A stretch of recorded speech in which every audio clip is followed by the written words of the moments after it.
This chapter is the practical cleanup crew for your investing life.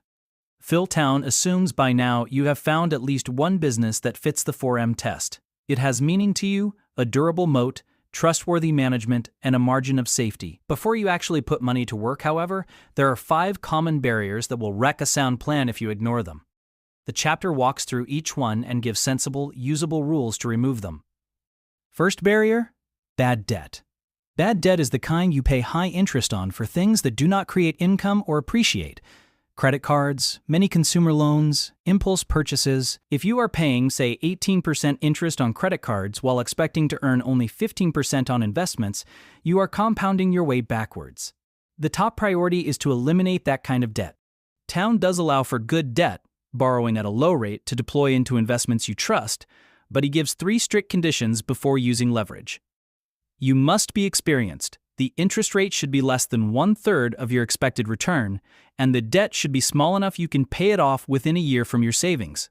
For most readers, the sensible advice is simple.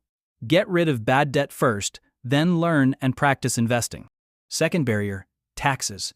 Taxes chew into your gains, so use the shelter the law provides. Put as much as you reasonably can into tax-advantaged retirement accounts, for example, individual retirement accounts and Roth individual retirement accounts, or employer plans that match contributions.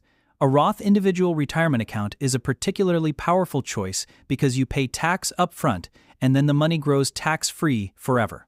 If you must sell winners to avoid a crash or because the tools tell you to move, try to use retirement accounts when possible. Town also points out the emotional and strategic trade-offs around taking gains and paying tax versus staying invested. He is candid. Sometimes he pays the tax to take gains off the table to avoid a big market swoon. Third barrier: over-diversification. Town is blunt here. The usual buy 50 stocks advice is fine for people who do not do homework, but rule number 1: investors do deep work on a few businesses they understand. Better to put a meaningful stake in 2, 3, or 5 great companies you really know than to be spread so thin you do not know any of them well. He does, however, recommend basic asset class diversification: cash for safety, businesses for growth, and perhaps a little real estate for variety. He also reminds you there is a difference between diversification across many stocks and sensible allocation across asset groups. Fourth barrier: your fund manager.